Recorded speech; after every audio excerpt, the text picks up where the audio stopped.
नमस्कार, यो हो न्यूज 24 टेलिभिजन। बेलुका 8 बजेको न्यूज बुलेटिनमा स्वागत छ। देश बिग्रियो, जनताको जीवनस्तरमा सुधार भएन, व्यथिति चुलियो, नेताहरू भ्रष्ट भए, मुलुक असफल बन्ने भयो, यस्ता विचार र आशंकाहरू नेपालमा व्याप्त भइरहेका हुन्। प्रदेश तथा प्रतिनिधि सभा निर्वाचनको संघारमा रहेका बेला यी एजेन्डामा चर्चा र बहस हुनु स्वाभाविक पनि हो। नेपाली राजनीति फोहोरी खेल साबित भइरहेको छ। उम्मेदवारी मनोनयनका क्रममा पनि त्यो दोहोरियो। अब के त? अबको बेला मूल्याङ्कन गर्ने हो, समीक्षा गर्ने हो। देशलाई कसले भड्खालोमा जाक्यो? 3 दशकदेखि को नेताले हालिमुहाली चलाए? समृद्धिको सपना देखाउने नेताहरू किन दुर्गन्धित भए? कानुन बमोजिम काम नगर्ने जो कोही पनि दण्डित हुनै पर्छ। नेताहरूले पनि जे गर्छु भनेर बाचा गरे त्यो बाचा पूरा नगर्नेहरू हुन् भने कारबाहीको दायरामा आउनै पर्छ। देश र सन्ततिको भविष्यलाई अन्धकारमा पार्ने नेताहरूलाई सजाय हुनै पर्छ। सामाजिक जीवन होस् वा राजनीतिमा सबैभन्दा ठुलो कुरा विश्वास हो। जसले विश्वासमाथि घात गरे उनीहरू अपराधी हुन्। यस अर्थमा हाम्रा नेताहरू राजनीतिक अपराधी हुन्। यस बीचमा देशमाथि गरेको घातको उनीहरूले एक हिसाब भरपूरण गर्नुपर्छ। नेता स्वयंले सुध्रने छाटकाट देखाएनन्। अब उनीहरूलाई सुधार्ने हो, बाध्य पार्ने हो। यो काम अरू कोहीबाट सम्भव छैन। नेताहरूलाई ठीक पार्ने हो भने सार्वभौम मतदाताले नै ठीक पार्ने हो। सधैँभरि नेता ठीक भएनन्, गलत नेता छानिएछ भनेर भोट चाहिँ हाल्ने, तर कथित विचारको बन्धक बनेर त्यस्तै विवादास्पद नेतालाई छान्ने मतदाताको प्रवृत्तिमा सुधार आउन जरुरी छ।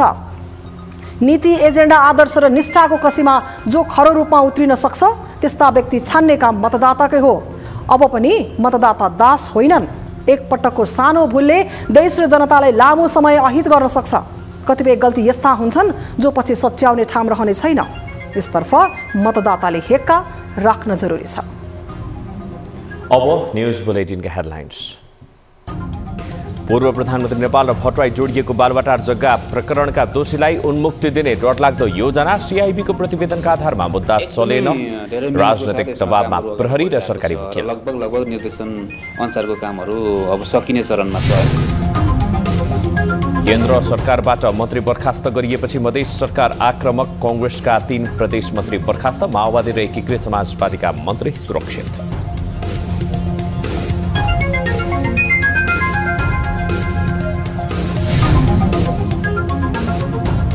प्रधानमन्त्री देउवाका सदाबहार प्रतिस्पर्धी चुनावी सहयात्री आफ्नै पूर्व सहकर्मी बने विरोधी। कांग्रेसी नेता कम्युनिस्ट पार्टीका चुनावी कमान्डर।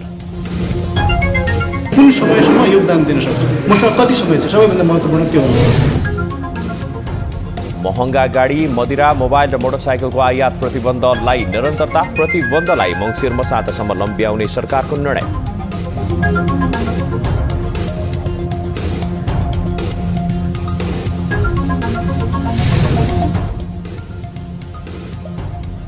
र अमेरिका, दक्षिण कोरिया र जापानले हालै गरेको संयुक्त सैन्य अभ्यासको उत्तर कोरियाको जवाफी प्रतिक्रिया। लामो दूरीका 2वटा क्षेप्यास्त्र परीक्षण।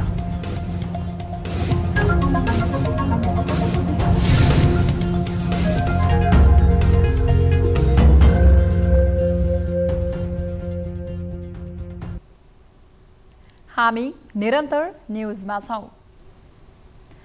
कुख्यात बालोटार स्थित ललिता निवासको जग्गा हिनामिना प्रकरणमा अख्तियारले राजनीतिक नेतृत्व बाहेकलाई भ्रष्टाचारको मुद्दा चलायो। यो मामिलामा सरकारी लिखित किर्ते गरेकोमा पनि प्रहरीले मुद्दा चलाउन खोजेको थियो, तर त्यो मुद्दा त्यसै डिसमिस गर्न खोजिएको छ। प्रहरीको केन्द्रीय अनुसन्धान ब्युरो सीआईबीले दिएको प्रतिवेदनमा महान्यायाधिवक्ता खम्म बहादुर खातेको निर्देशनमा सरकारी वकिलको कार्यालयले फिर्ता गरिदिएको थियो। थप अध्ययनपछि किर्ते मुद्दा दायर गर्ने भनिए पनि 9 महिना पुगिसक्दा पनि यो प्रकरण थाती नै राखिएको छ। एक रिपोर्ट। नेपालमा कुनै विषयले चर्चा पाउँछ, समयान्तरसँगै सेलाएर जान्छ।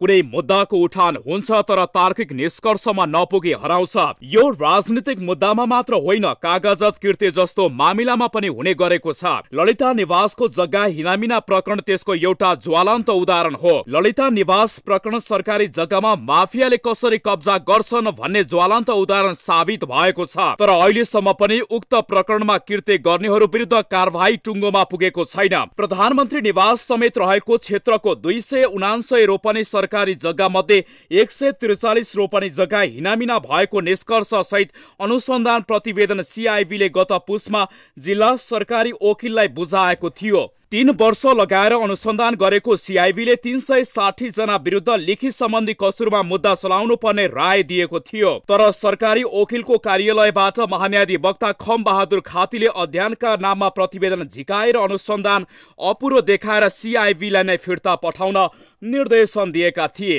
गत पुस 26 गते फाइल फिर्ता पठाउँदा सरकारी वकिलले प्रहरीलाई 40 बुँदे सुझावसहित थप अनुसन्धान गर्न भनेको थियो। 4 चरणमा कृत्य गरी सरकारी जग्गा व्यक्तिको नाममा गरिएको सीआईबीको प्रतिवेदनले औँलाएको थियो। 13 अर्ब 76 करोडको बिगो पनि प्रतिवादीहरूबाट भराउन सीआईबीको राय थियो। तर अभियोजन नगरी सरकारी वकिलको कार्यालयले फाइल फिर्ता गरेको थियो। त्यसपछि न त सरकारी वकिलको कार्यालयले यसतर्फ चासो देखाएको छ, न सीआईबीले नै प्रतिवेदनलाई पूर्णता दिएको छ। यसमा प्राप्त भएका निर्देशनहरू निकै नै, किनभने अब मुद्दा पनि भेग पुरानो विषयवस्तु पनि भएको हुनाले एकदमै धेरै मेहनतको साथ यसमा कामहरू अगाडि बढिरहेको छ र लगभग निर्देशन अनुसारको कामहरू अब सकिने चरणमा छ हैन। बीचमा अलिकति अरू अवरोधहरूका कारणले मात्रै हो, नत्र चाहिँ लगभग अन्तिम चरणमा पुगिसकेको अवस्था चाहिँ छ। अख्तियारले भ्रष्टाचारको मुद्दामा 175 जना विरुद्ध मुद्दा चलाएको छ। तर कृत्य कसुरमा भने 360 जना विरुद्ध मुद्दा चलाउनु पर्ने हो। यो मामिलामा पूर्व प्रधानमन्त्री माधव कुमार नेपालदेखि बाबुराम भट्टराईसम्म जोडिएका थिए। उनीहरू सहित 185 जना माथि कारबाही अघि नबढाउन प्रहरीदेखि सरकारी वकिलको कार्यालयसम्म दबाव परेको सहजै बुझ्न सकिन्छ। मुलुकमा भ्रष्टाचार बढ्दो छ। शासकले भ्रष्टाचारबारे शून्य सहनशीलताको नीति लिएको दावी गर्दछन्, तर बालुवाटार जग्गा प्रकरणमा कारबाही अघि बढाउने सत्तासीन नेताहरू नै सक्रिय बनेका छन्। त्यसैले यो प्रकरण त्यसै थामथुम हुने आशंका बढ्दो छ। उच्च राजनीतिक नेतृत्व नै संलग्न भएकाले बालुवाटार नै यो मामिलालाई अघि बढाउन चाहँदैन। 3 वर्ष भनेको एउटा सीआईबी जस्तो सक्षम निकायबाट 3 वर्ष लामो इन्भेस्टिगेसन भनेको त्यो इजी थियो। त्यसलाई एकदमै त्यस्तो इजिली लिनुपर्ने इन्भेस्टिगेसन होइन। त्यो त्यसमा बहुआयामिक, त्यसमा एकदम डिटेल्ड इन्भेस्टिगेसन गरेर ल्याइसकेपछि त्यो अभियोजन गर्नलाई पर्याप्त हुन्थ्यो। तर त्यही टेक्निकलिटीका कुराहरूलाई लिएर अगाडि बढाइँदैछ। अब अहिले यो नियत बस्ने गरिएको हो। यो चाहिँ यो कुनै कानुनी त्रुटि थियो इन्भेस्टिगेसन, सीआईबीको इन्भेस्टिगेसनमा भन्ने भएर होइन कि यो अभियोजनकर्ता र अलिकति माथिको उनीहरूसँगको पोलिटिकल नेक्ससबाट चाहिँ यो प्रब्लम आइरहेछ। बालुवाटार जग्गा प्रकरणमा छानबिन गर्दा सीआईबी प्रमुख थिए धीरज प्रताप सिंह। उनी अहिले नेपाल प्रहरीको नेतृत्वमा छन्। उनले बडो मेहनतका साथ तयार गरेको प्रतिवेदन अनुसार मुद्दा अघि बढाउन सके सिंह र सिंह प्रहरी संगठनप्रतिको जनविश्वास बढ्ने निश्चित छ। तर निष्ठा र आदर्शको राजनीति हराउँदै गएको बेला सरकारको नेतृत्वले भ्रष्टाचार विरुद्धको यो कारबाही अघि बढ्न दिनेमा आशंका धेरैको छ। बालुवाटारको यो ललिता निवास जग्गा प्रकरणमा त्यति लामो अनुसन्धान गरेर त्यति धेरै खर्च लगाइएको थियो, जुन अहिले हेर्ने भने बालुवामा पानी हाले सोसरा भएको छ। न्युज 24 टेलिभिजनका लागि क्यामेरामा मदन सापकोटाका साथमा टिभी जर्नलिस्ट समीर जोशी, ललिता निवास, काठमाडौँ। प्रधानमन्त्री शेरबहादुर देउवाले जसपाका मन्त्रीहरूलाई बर्खास्त गरेको भोलिपल्ट मध्य प्रदेश सरकारले नेपाली कांग्रेसबाट सरकारमा सहभागी मन्त्रीहरूलाई हटाइदिएको छ। मध्य प्रदेशका मुख्यमन्त्री लालबाबु राउतको सिफारिसमा प्रदेश प्रमुख हरिशंकर मिश्रले नेपाली कांग्रेस पार्टीबाट सरकारमा सहभागी भएका 3 जना मन्त्रीलाई पदमुक्त गरिदिएका हुन्। कांग्रेसबाट भौतिक पूर्वाधार विकास मन्त्री रामसरोज यादव, महिला बालबालिका युवा तथा खेलकुद मन्त्री वीरेन्द्र प्रसाद सिंह, खानेपानी तथा ऊर्जा मन्त्री ओम प्रकाश शर्मा रहेका थिए। 3वटै मन्त्रालयको जिम्मेवारी मुख्यमन्त्री राउतले नै सम्हालेका छन्। मध्य प्रदेश सरकारमा सहभागी माओवादी केन्द्र र एकीकृत समाजवादीका मन्त्रीहरूलाई भने हटाइएको छैन। माओवादी केन्द्रबाट आन्तरिक मामिला तथा सञ्चार मन्त्री भरत प्रसाद शाह, राज्य मन्त्री रुबी कर्ण र नेकपा यसको तर्फबाट उद्योग पर्यटन तथा वन मन्त्री शत्रुघ्न महतो र कानुन न्याय तथा प्रदेशसभा मामिला मन्त्री प्रमोद कुमार यादव रहेका छन्। जसपाले एमालेसँग चुनावी तालमेल गरेको कारण प्रधानमन्त्री देउवाले जसपाका 4 मन्त्रीलाई बिहीबार पदमुक्त गरिदिएका थिए। सत्तारूढ दल नेपाली कांग्रेसको केन्द्रीय कार्य सम्पादन समितिको बैठकमा मङ्सिर 4 गतेका लागि तय प्रदेश र प्रतिनिधि सभाको निर्वाचनका लागि तयार हुँदै गरेको घोषणापत्रबारे छलफल भएको छ। शुक्रबार कांग्रेस केन्द्रीय कार्यालय सानेपामा बसेको कार्य सम्पादन समितिको बैठकमा प्रदेश र प्रतिनिधि सभा निर्वाचनका लागि कांग्रेसको तर्फबाट बन्दै गरेको घोषणापत्रबारे छलफल भएको छ। बैठकमा महामन्त्री विश्वप्रकाश शर्माले घोषणापत्रको सैद्धान्तिक विषयमा धारणा राखेको सहमहामन्त्री जीवन परियारको भनाइ छ। त्यस्तै घोषणापत्र मस्यौदा उपसमितिका संयोजक डाक्टर स्वर्णिम वाग्लेले पनि घोषणापत्रको संक्षिप्त सारको विषयमा कुरा राखेको परियारले बताएका छन्। आजको बैठकमा नेपाली कांग्रेसको घोषणापत्र समितिका संयोजक महामन्त्री विश्वप्रकाश शर्माले संक्षिप्त रूपमा घोषणापत्रका बारेमा यसको सैद्धान्तिक पक्षका बारेमा केही कुराहरू केन्द्रीय कार्य समितिको बैठकमा राख्नुभएको छ भने डाक्टर स्वर्णिम वाग्ले यो उपसमितिका संयोजक डाक्टर स्वर्णिम वाग्लेले घोषणापत्रको संक्षिप्त सार कार्य समितिमा राख्नुभयो। बैठकमा प्रधानमन्त्री समेत रहेका कांग्रेस सभापति शेरबहादुर देउवा, पूर्व पदाधिकारी, केन्द्रीय सदस्य गरेर 12 जनाले घोषणापत्रबारे सुझाव दिएको सहमहामन्त्री परियारले बताएका छन्। कांग्रेसले यसअघि नै महामन्त्री विश्वप्रकाश शर्माको संयोजकत्वमा 41 सदस्यीय घोषणापत्र तयारी समिति गठन गरेको थियो। आगामी मङ्सिर 4 गते प्रदेश र प्रतिनिधि सभाको चुनाव हुँदैछ। प्रतिनिधि सभा र प्रदेश सभा सदस्यका लागि उम्मेदवारी दिनेमा राजनीतिक दलका नेता कार्यकर्ता मात्र होइन, व्यापारी व्यवसायीहरूको लामो सूची छ। झण्डै 1 दर्जन निर्माण व्यवसायी चुनावी मैदानमा छन्। अधिकांश व्यवसायी ठूला दलबाटै उम्मेदवार बनेका छन्। राजनीतिक दलका नेताहरूले विकास र समृद्धिको नारा लगाइरहँदा व्यवसायी स्वयंले संसदमा प्रतिनिधित्व गर्न सकेमा नीति निर्माणमा पनि बल पुग्ने उद्योग व्यवसायीहरूले दाबी गरिरहेका छन्। एक रिपोर्ट। मुलुकमा मङ्सिर 4 गते एकै चरणमा प्रदेश तथा प्रतिनिधि सभाको चुनाव हुँदैछ। समानुपातिको बन्द सूची पेश भइसकेको छ भने प्रत्यक्षतर्फको निर्वाचनमा उम्मेदवारी दिनेको अन्तिम नामावली समेत प्रकाशित भइसकेको छ। प्रतिनिधि सभामा प्रत्यक्षतर्फ कुल 165 सदस्यका लागि विभिन्न दल तथा स्वतन्त्र गरी कुल 2412 उम्मेदवार चुनावी मैदानमा रहेका छन्। तीमध्ये दर्जन बढी उद्योगी व्यवसायी रहेका छन्। प्रत्यक्षतर्फको निर्वाचनमा मात्रै दर्जन बढी निर्माण व्यवसायीले सहभागिता जनाउँदैछन्। प्रतिनिधि सभा निर्वाचनमा सहभागिता जनाउन लागेका निर्माण व्यवसायीहरू: विक्रम पाण्डे, राप्रपा चितवन 3, डम्बर खड्का काङ्ग्रेस इलाम 2, रामदेव शाह तेली काङ्ग्रेस सप्तरी 1, मोहन आचार्य काङ्ग्रेस रसुवा, प्रेम तुलाचन काङ्ग्रेस मुस्ताङ, राजु थापा काङ्ग्रेस स्याङ्जा 1, पूर्णबहादुर तामाङ काङ्ग्रेस रामेछाप, रेशमबहादुर लामा एमाले काभ्रे, कृष्णबहादुर श्रेष्ठ नेकपा एस 12-4, धनबहादुर बुढामगर नेकपा एस डोल्पा, जयप्रकाश ठाकुर लोसपा सप्तरी 2, किशोरी शाह जनमत पार्टी धनुषा 1। व्यापार व्यवसायीको सूचीमा निर्माण व्यवसायीको पङ्क्ति पनि लामै छ। ती सबै व्यवसायीहरूले मुलुकको विकास निर्माणमा जोड दिएका छन्। यो निर्वाचनमा चाहिँ सङ्घीय संसदको लागि लगभग 1 दर्जन जति निर्माण व्यवसायी साथीहरू चाहिँ अहिले उम्मेदवार रहनुभएको खबर आएको छ। त्यो बढी पनि हुनसक्छ। अहिले हाम्रो नोटिसमा आइसकेको छ 1 दर्जन जति चाहिँ देशको प्रमुख पार्टीहरूबाट, नेपाली काङ्ग्रेस, माओवादी, एमालेबाट सहभागी हुनुभएको चाहिँ खबर आएको छ।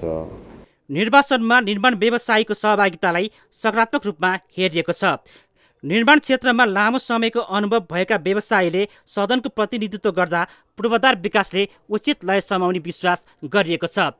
पूर्वाधार मैत्री नीतिको निर्माण एवं कार्यान्वयनमा बल पुग्ने दाबी छ। व्यवसायीले विकासमा बाधा हाल्ने ऐनको संशोधनमा सकारात्मक भूमिका निर्वाह गर्ने दाबी समेत गरिएको छ। त्यहाँनिर लैजाने योजनाहरूलाई चाहिँ उहाँहरूको जुन यो अनुभवले चाहिँ उहाँहरूलाई चाहिँ त्यसलाई चाहिँ अगाडि बढाउनको लागि एउटा सहयोग गर्छ। र अर्को कुरा जुन निर्माण व्यवसायहरू छन्, निर्माण व्यवसाय पेसा गर्नको लागि पनि निर्माण व्यवसाय नभइकन राज्यको यो पुनर्निर्माण अथवा त्यो भौतिक पूर्वाधारको क्षेत्रमा कुनै पनि कामहरू चाहिँ अगाडि नबढ्ने भएको हुँदाखेरि यस्ता कामहरू बनाउनको लागि पनि उहाँहरूले बनाउने नीति नियमहरूमा पनि उहाँहरूको चाहिँ एउटा अनुभवले राम्रो काम चाहिँ गर्छ। उहाँहरूको एउटा अनुभवले एउटा व्यवसाय मात्रै नभएर नीति नियमहरू चाहिँ सार्वजनिक खरिद ऐन नियमावलीहरू यस्ता संशोधनमा पनि त्यसले चाहिँ ठुलो भूमिका खेल्छ भन्ने कुरा हामीले चाहिँ विश्वास लिएका छौँ। निर्वाचनमा निर्माण व्यवसायीको सहभागितालाई सकारात्मक रूपमा हेरिएको छ। व्यवसायी स्वयंले सदनको प्रतिनिधित्व गर्दा पूर्वाधार विकासले उचित लय समात्नेमा दुई मत छैन। विगतमा निर्माण व्यवसायीले प्रतिनिधित्व गर्दा खासै परिवर्तन नआएको गुनासो पनि आउने गरेको छ। आफू अनुकूल ऐन संशोधन गरेको एवं नियम बनाएको आरोप पनि लाग्ने गरेको छ। आरोप खण्डन गर्नका लागि व्यवसायीले व्यक्ति अनुकूल भन्दा पनि विकास मैत्री कार्य गर्न आवश्यक रहेको छ। निर्माण क्षेत्रको अनुभवलाई पूर्वाधार विकासमा खर्चिए मुलुकका लागि फलदायी नै रहनेछ। न्युज 24 टेलिभिजनका लागि क्यामेरामा सुनिल गुरुङका साथमा टिभी जर्नलिस्ट रबिन ठकुरी, काठमाडौँ। हामी निरन्तर न्युजमा छौँ। प्रधानमन्त्री समेत रहेका नेपाली कांग्रेसका सभापति शेरबहादुर देउवाको निर्वाचन क्षेत्र डडेलधुराको निर्वाचन सबैको चासोको क्षेत्र बनेको छ। कांग्रेस पूर्व कार्यकर्ता कर्णबहादुर मल्लदेखि युवा इन्जिनियर सागर ढकालको उम्मेदवारी रहेको यो क्षेत्रमा सदाबहार प्रतिस्पर्धी खगराज भट्ट भने देउवाकै सहयात्री बनेका छन्। एक रिपोर्ट। प्रधानमन्त्री एवं कांग्रेस सभापति शेरबहादुर देउवाको गृह जिल्ला हो डडेलधुरा, जहाँ उनी 2048 सालदेखि लगातार निर्वाचित हुँदै आएका छन्। तर कुनै समय देउवाकै दाहिने हात मानिने र लामो समय चुनावी कमान्डर बनेका कर्णबहादुर मल्ल यति बेला उनका कडा प्रतिस्पर्धी बनेका छन्। आफ्नै पूर्व कार्यकर्ता प्रतिस्पर्धी बनिरहँदा देउवाका सदाबहार प्रतिस्पर्धी माओवादी केन्द्रका नेता खगराज भट्ट भने सहयात्री बनेका छन्। अहिले कारण हो सत्ता गठबन्धन। गठबन्धन हुँदा कांग्रेसको भागमा प्रतिनिधि सभा र एक प्रदेश सभा निर्वाचन क्षेत्र परेको छ भने एक प्रदेश सभा माओवादी केन्द्रको भागमा परेको छ। 64, 70 र 74 सालमा मुख्य प्रतिस्पर्धी बनेका भट्ट देउवाकै क्षेत्रमा प्रदेश सभा सदस्यका उम्मेद्वार छन्, जो मुख्यमन्त्रीको दावेदार समेत हुन्। वाम लोकतान्त्रिक गठबन्धनमा वाम लोकतान्त्रिक गठबन्धनमा रहँदा नेपाली कांग्रेसका सभापति र प्रधानमन्त्री शेरबहादुर नै प्रतिनिधि सभामा लड्ने भइसकेपछि स्वाभाविक रूपमा हामीले पनि पार्टीले र गठबन्धनले मलाई प्रदेशमा लड्ने कुराको त्यो आधार। कांग्रेसको 2 पटक जिल्ला सभापति भइसकेका मल्ल भने 2074 को प्रदेश सभा निर्वाचनमा डडेलधुरा खबाट विजयी भएका थिए। पार्टीको 14औं महाधिवेशनमा डडेलधुराको क्रियाशील सदस्यता विवादका कारण रुष्ट बनेका मल्लले गत वैशाख 30 मा सम्पन्न स्थानीय तहमा नेकपा एमालेसँग तालमेल गरी बीपी कांग्रेसबाट छुट्टै उम्मेदवारी नै दिएका थिए। हाल बीपी कांग्रेसको वरिष्ठ उपाध्यक्ष रहेका मल्लले देउवालाई चुनौती दिँदैछन्। 33 वर्षसम्म जुन समस्या जहाँका त्यही छन् त्यसलाई समाधान गर्ने र समाज जुन कारणले प्रताडनामा छ, आज यहाँको दुर्व्यसनका कारणले र हरेक कुरीति र विसङ्गतिका कारणले जुन दुर्व्यसनमा छ, म 5 वर्षमा यहाँका नागरिकको साथ लिएर र तपाईँहरूको पनि साथ लिएर म 5 वर्षमा आमूल परिवर्तन गर्ने अठोटका साथ मैले प्रतिनिधि सभाको उम्मेदवारी दिएको छु। डडेलधुरामा एकीकृत समाजवादीले प्रदेश सदस्य समेत नपाएपछि सत्ता गठबन्धनसँगै रुष्ट छ। असन्तुष्ट समूहको प्रतिनिधित्व गर्दै समाजवादीका नेता डाक्टर तारा जोशीले डडेलधुरा प्रदेश खमा स्वतन्त्र उम्मेदवारी दिएका छन्।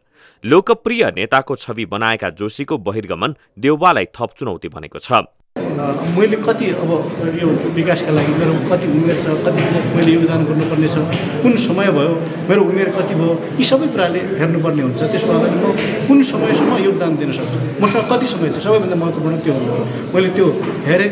सत्ता गठबन्धनका विरुद्ध एकीकृत समाजवादी, नेपाली कांग्रेस बीपी र एमाले एक ठाउँमा पुगेपछि डडेलधुरामा सत्ता गठबन्धनलाई चुनौती थपिएको छ भने स्वतन्त्र उम्मेद्वारका रूपमा सागर ढकालले अभियान सञ्चालन गरिरहँदा डडेलधुराको निर्वाचन निकै रोचक बनेको छ। न्युज 24 टेलिभिजनका लागि डडेलधुराबाट टिभी जर्नलिस्ट उत्तर विष्टको रिपोर्ट। निर्वाचन नजिकियो, दलहरू चुनावी गतिविधिमा बिस्तारै सक्रिय बन्न खोज्दैछन्। तर यो चुनाव जनतामा विचार, एजेन्डा र पार्टीका योजनासँग मत साट्ने काम भन्दा पनि सत्ताको साइनो खोज्दै गठजोड गरेर जाने परिस्थिति बन्यो। कम्युनिस्ट, प्रजातन्त्रवादी र राजावादीको ट्याग भेरेर राजनीतिमा सक्रिय दलहरू विचार शून्यको अवस्थामा तालमेल सहित जनतामा जाने भएका छन्। गठबन्धन दलहरू संयुक्त भेला र प्रशिक्षणमा होमिँदैछन्। एक रिपोर्ट। सत्ता गठबन्धनले प्रधानमन्त्रीको सरकारी निवासमा कांग्रेसका वरिष्ठ नेता रामचन्द्र पौडेललाई चुनावी कमान्डर घोषणा गर्यो। पौडेल कट्टर कम्युनिस्ट पार्टीहरू माओवादी केन्द्र, एकीकृत समाजवादी र राष्ट्रिय जनमोर्चाका चुनावी कमान्डर हुन्, जो यसअघि कम्युनिस्टका कट्टर आलोचक हुन्। कम्युनिस्ट नेता कार्यकर्तालाई कांग्रेसी नेता पौडेलले चुनावी रणनीति सहित जनताको घर दैलोमा पुग्ने बाटो देखाउनेछन् अनि सोही अनुसार काममा खटाउनेछन्। गठबन्धन यतिमै रोकिएको छैन। गठबन्धनले प्रदेश, जिल्ला हुँदै निर्वाचन क्षेत्रसम्म संयन्त्र बनाउनेछ। तर त्यो भन्दा पहिले गठबन्धनका शीर्ष नेताहरूले सातै प्रदेशमा पुगेर प्रशिक्षण दिनेछन्। संविधानको रक्षा, स्थिरता र समृद्धिका लागि गठबन्धन भन्ने नारा दिएर चुनावमा जान लागेको सत्ता गठबन्धनले सम्बन्धित पार्टीका केन्द्रीय समिति सदस्य, प्रदेश पदाधिकारी तथा जिल्लाबाट प्रमुख सहित 3-3 जना सहभागी बनाएर प्रशिक्षित गर्नेछ। यसरी प्रशिक्षण दिन दलका शीर्ष नेताहरू पुग्नेछन्। सत्तापक्ष मात्रै संसदीय अङ्कगणितको खेलमा सहभागी छैन, प्रतिपक्षी पनि तालमेलमै निर्वाचनमा होमिने भएको छ। आफूलाई अग्रगमनको पक्षधर र सक्कली कम्युनिस्ट दावी गर्ने नेकपा एमाले पनि गठबन्धनको धङधङीबाट अछुतो रहन सकेन। संघीय गणतन्त्रात्मक व्यवस्था आइसके पनि राजा चाहियो भन्ने राजनैतिक दलसँगै चुनावी सहकार्यमा छ एमाले। यी र यस्तै विचार सिद्धान्तहीन राजनैतिक कर्मले जनतालाई न्याय, विकास, समृद्धिका स्वाद चखाउन सक्ला भन्ने प्रश्न उब्जिएका छन्। राजनीति राज्य सत्तासँग मात्रै सम्बन्धित विषय हो या जनमतद्वारा अनुमोदित विचार दर्शनको कार्यान्वयन हो? यो आजको समाजमा टटकारो रूपमा उठ्ने प्रश्न समेत हो।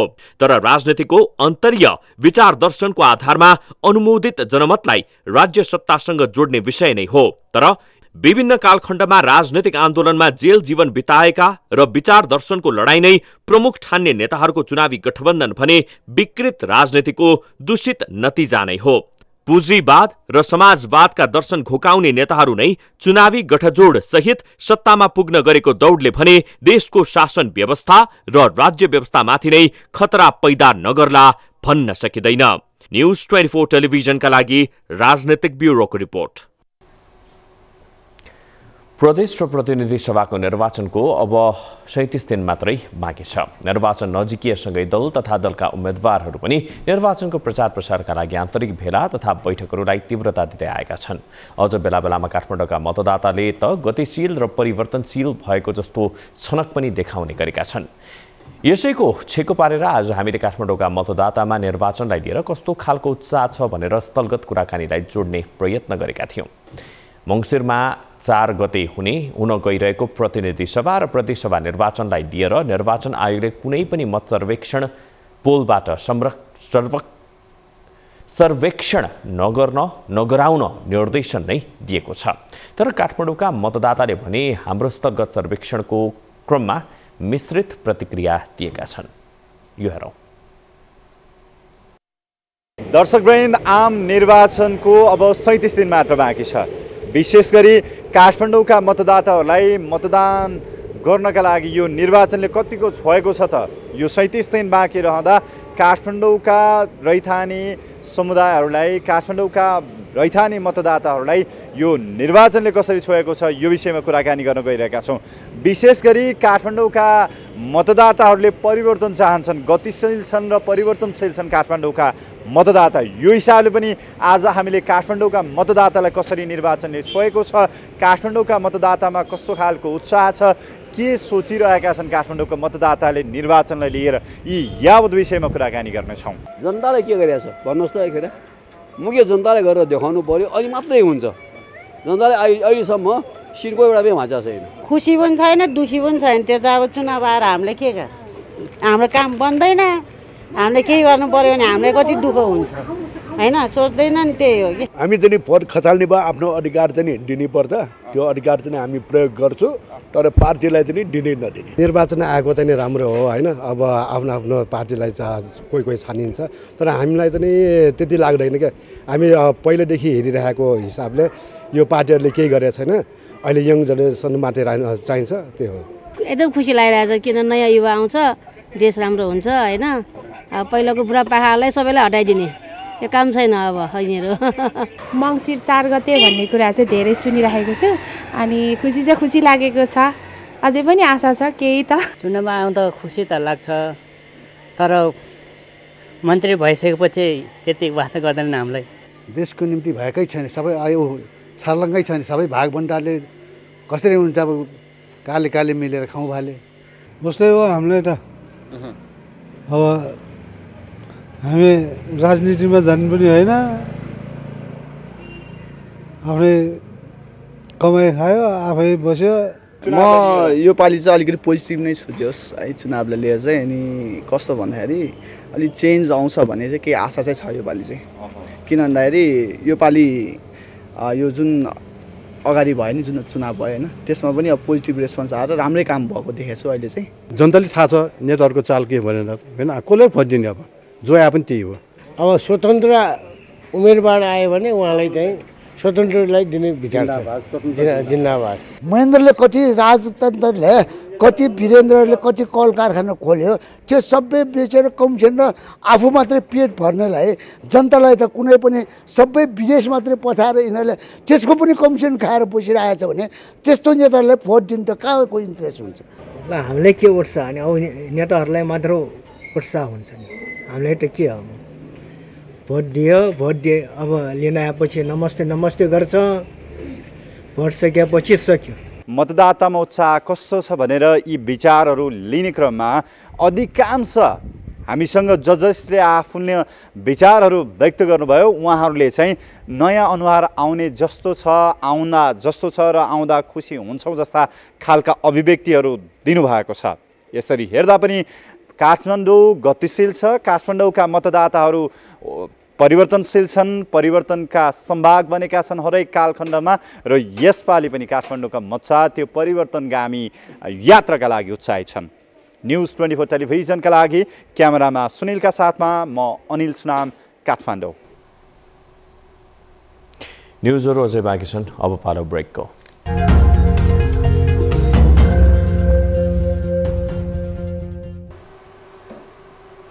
हामी निरन्तर न्युजमा छौं कालीकोटमा बाढी र पहिरोले धेरै क्षति पुर्याएका 8वटा गाउँपालिकालाई संकटग्रस्त क्षेत्र घोषणा गर्न संघीय सरकारसँग माग गरिएको छ जिल्ला प्रशासन कार्यालयमा बिहिबार बसेको जिल्ला विपद व्यवस्थापन समितिको बैठकले कालीकोटका तिलागुफा खडा चक्र राजकोट नगरपालिका महावै शुभकालिका सान्नी त्रिवेणी पचाल झरना र पलाता गाउँपालिकाका केही बस्तीलाई संकटग्रस्त क्षेत्र घोषणा गर्न माग गर्दै संघीय सरकारलाई राहत उद्धार र पुनर्स्थापनाका लागि अनुरोध गरिएको छ समितिको बैठकले विपद जोखिम न्यूनीकरण तथा व्यवस्थापन ऐन 2074 को दफा 32 को 910 बमोजिम जिल्लाका 8वटा पालिकालाई संकटग्रस्त क्षेत्र घोषणा गर्न गृह मन्त्रालयमा सिफारिस गरी पठाइएको प्रमुख जिल्ला अधिकारी रामहरि शर्माले बताएका छन् बाढी र पहिरोले कालीकोटमा 5 जनाको मृत्यु भएको छ भने 18 जना बेपत्ता भएका छन् त्यस्तै 238 घर पूर्ण रूपमा क्षति भएका छन् भने 150 घरमा आंशिक क्षति भएको छ गत असोज 19 गतेदेखि लगातार 5 दिनसम्म परेको अविरल वर्षापछि आएको बाढीले कर्णाली राजमार्ग अवरुद्ध बनेको छ ब्याङ्कहरूले आफूखुसी ब्याजदर वृद्धि गरेको भन्दै सुर्खेतका व्यापारी व्यवसायीहरू आन्दोलित भएका छन् व्यवसायीहरूले विरोधमा शुक्रबार वीरेन्द्रनगर बजार बन्द गरेर विरोध प्रदर्शन गरेका हुन् उद्योग वाणिज्य संघको संयोजकत्वमा संघर्ष समिति नै गठन गरेर सुर्खेतका व्यवसायी संघर्षमा उत्रिएका थिए व्यवसायीहरूले शुक्रबार नै जिल्ला प्रशासन कार्यालय र नेपाल राष्ट्र ब्याङ्कको कर्णाली प्रदेश कार्यालयमा पुगेर ज्ञापन पत्र पनि बुझाएका छन् यस्तै संघर्ष समितिले ऋणीहरूलाई त्रैमासिक ब्याज तथा किस्ता नबुझाउन आग्रह गरेका छन् माग पूरा नभएसम्म चरणबद्ध आन्दोलन जारी राख्ने संयुक्त व्यवसायी संघर्ष समितिका संयोजक समेत रहेका उद्योग वाणिज्य संघका अध्यक्ष लक्ष्मण कडेलले बताए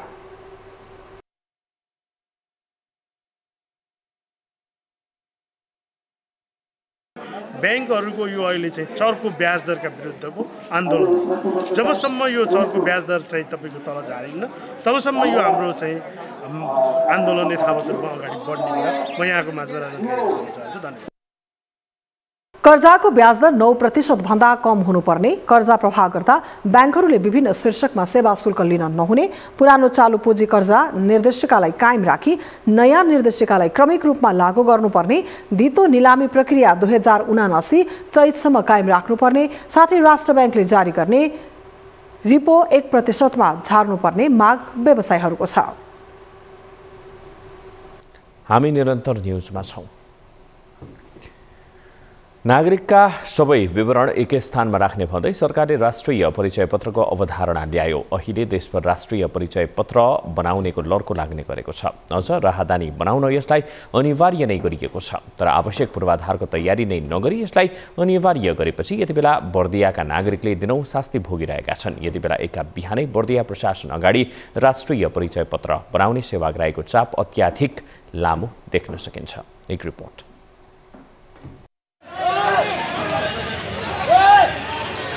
सरकारले राष्ट्रिय परिचय पत्रलाई अनिवार्य गरेपछि नागरिकहरू थुप्रै कामहरू छोडेरै भए पनि लाम लाग्न थालेका छन्। बर्दियामा पनि दैनिक करिब 300 भन्दा बढी सेवाग्राही बिहान 6 बजेदेखि प्रशासन अगाडि लाइन लागे पनि परिचय पत्र बनाउने पालो भने नपाएको गुनासो गरेका छन्। यो राष्ट्रिय परिचय पत्रको लागि आएको हिजोदेखि धाइराखे हो। अब बिहानै लाइन लागेर मान्छे 6 बजेदेखि बसे हुन्छन्। त्यही भएर अब 10 बजे गेट खुलुन्जेलसम्म मान्छेहरूको 200-250 जना भइसक्छन्। त्यही भएर पनि होला अब अहिले हिजोदेखि फिर्ता जाने परेछ। मान्छेहरूको धेरै छ। आज पनि सायद मुस्किलै छ। आज पनि धेरै मान्छेहरू भइसक्नु भएको छ। राष्ट्रिय परिचय पत्र मात्रै नभएर राहदानी, नागरिकता लगायत बनाउन आएका सेवाग्राहीको चाप पनि उत्तिकै छ। जिल्लाका 8 वटै पालिकामा परिचय पत्र बनाउन अभियान नै सञ्चालन गरिएको भए पनि विभिन्न कामको सिलसिलामा बाहिर रहेका नागरिकहरू यो सेवाबाट वञ्चित भएका थिए। तर उनीहरू अहिले चाडपर्व पनि मनाउने र काम पनि सक्ने भन्दै परिचय पत्र बनाउन थालेपछि भने सेवाग्राहीको चाप बढ्दै गएको हो।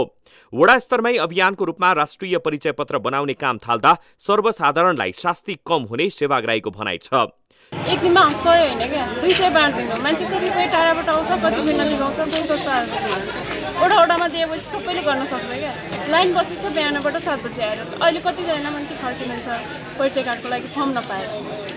जिल्ला प्रशासन कार्यालय बर्दियामा अहिले एक दिनमा 100 जनासम्मको मात्रै काम गर्न सक्ने जनशक्ति छ। पछिल्लो समयको सेवाग्राहीको चापलाई मध्यनजर गरी जिल्लाका 3 वटा पालिकामा परिचय पत्र बनाउने कक्ष स्थापना र प्रशासनबाट समेत सेवा दिने गरी काम गर्न पालिकासँग समन्वय भइरहेको सहायक प्रमुख जिल्ला अधिकारी रमेश पाण्डेले बताएका छन्। अब हाम्रो क्षमता हेर्ने हो भने हामीले पालिका हाम्रो प्रशासनभित्र चाहिँ हाम्रो 3वटा स्टेसन छन्। अब 3वटा स्टेसनको टेन्टेटिभ हेर्ने हो भने टेन्टेटिभ 110 देखि 120 चाहिँ हामीले दैनिक चाहिँ एकदम स्पिडमा गयो भने इन्ट्री गर्न सक्छौँ। हाम्रो क्षमता नै त्यही हो। तर हाम्रो अब यहाँ आउनुभएको चाहिँ सेवाग्राहीहरूको हेर्ने हो भने हाम्रो अहिले टेन्टेटिभ 200 भन्दा प्लस दैनिक आउनु भएको छ। अब 200 भन्दा प्लस दैनिक आउने हाम्रो सामर्थ्य भनेको 110। राष्ट्रिय परिचय पत्र नागरिकहरूको व्यक्तिगत तथा जैविक विवरण समावेश भएको राष्ट्रिय पहिचान सहितको बायोमेट्रिक सुविधायुक्त बहुउपयोगी प्रमाणपत्र भएको सरकारको घोषणा छ। यद्यपि नागरिकता र राष्ट्रिय परिचय पत्र दुवैलाई सरकारले सरकारी प्रमाणपत्रको रूपमा प्रयोगमा ल्याउँदा सर्वसाधारण भने अलमलमा पर्दै आएका छन्। न्युज 24 टेलिभिजनका लागि बर्दियाबाट टिभी जर्नलिस्ट ज्योति पन्थीको रिपोर्ट। अब बिजनेस न्युज।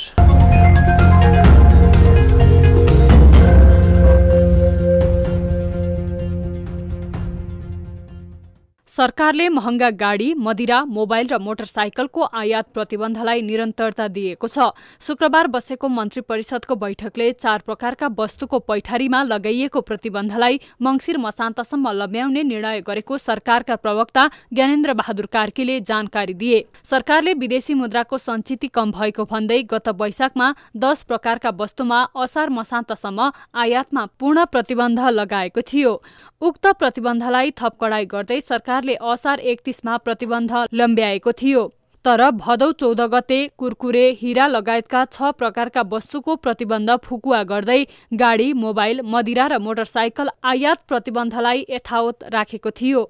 सरकारको यो कदमलाई ठिक नभएको भन्दै व्यवसायीहरूले भने प्रतिबन्ध हटाउन माग गर्दै आएका छन्।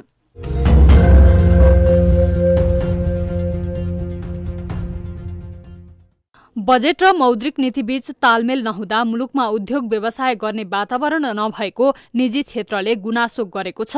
खुकुलो वित्तीय नीति र संकोचनकारी मौद्रिक नीतिका कारण नीतिगत अस्पष्टता भएकाले काम गर्ने वातावरण नभएको उद्योगी व्यवसायीले बताएका छन्। नेपाल चार्टर्ड अकाउन्टेन्ट्स संघको 38औं वार्षिक साधारण सभाको उद्घाटन कार्यक्रममा उनीहरूले यस्तो बताएका हुन्।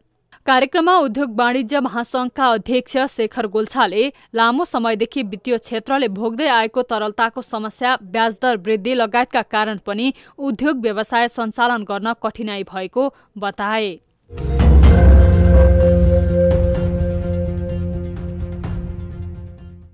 कोरोना बीमा बापतको दाबी भुक्तानीको 10% मात्र रकम पाएपछि बीमा समिति अन्योलमा परेको छ।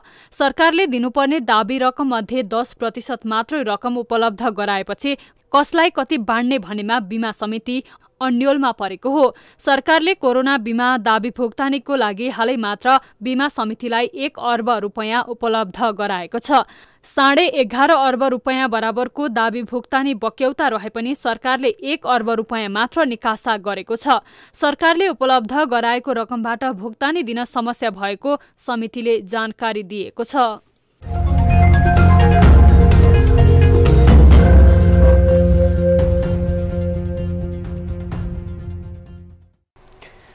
न्यूज और अझै बाँकी छन्, अब पालो ब्रेकको। अब वेदर अपडेट।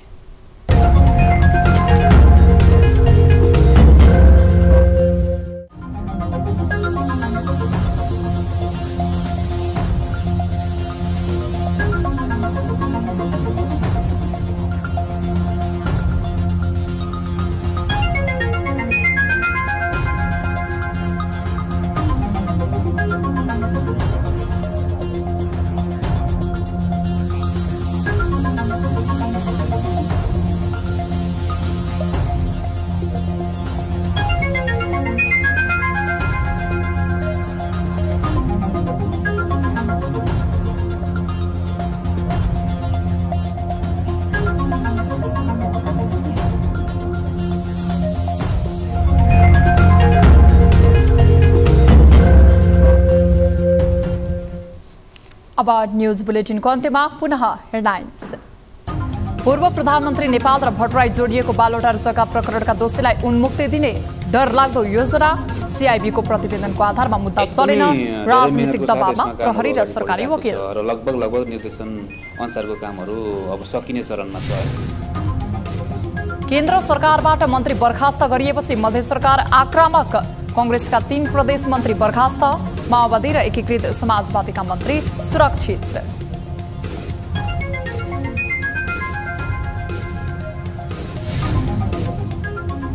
प्रधानमन्त्री देउवाका सदाबहार प्रतिस्पर्धी चुनावी सहयात्री, आफ्नै पूर्व सहकर्मी बने विरोधी, कांग्रेस नेता कम्युनिस्ट पार्टीका चुनावी कमान्डर। कुन समयसम्म योगदान दिन सक्छु, मसँग कति समय छ, सबैभन्दा महत्त्वपूर्ण त्यो हो।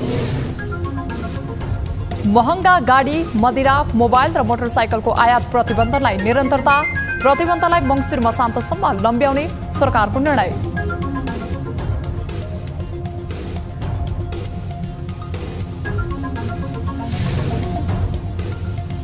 र अमेरिका, दक्षिण कोरिया र जापानले हालै गरेको संयुक्त सैन्य अभ्यासको उत्तर कोरियाको जवाफी प्रतिक्रिया, लामो दूरीका 2वटा क्षेप्यास्त्र परीक्षण।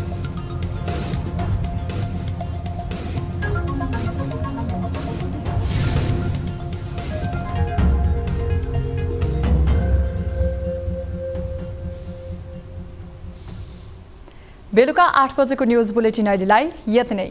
जाँदा जाँदै ताली र गाडीका लागि हामीले सोधेको प्रश्न, सिद्धान्त, विचार, मूल्य, मान्यतामै फरक धारणा राख्ने दलहरू बीच पनि चुनावी तालमेल हुनुलाई सत्ता आसक्ति मान्न सकिन्छ? सकिन्छ भन्नेले तालीमा र सकिन्न भन्नेले गालीमा हाम्रो पात्रको एप्लिकेसनमा गई भोट गर्न सक्नुहुनेछ।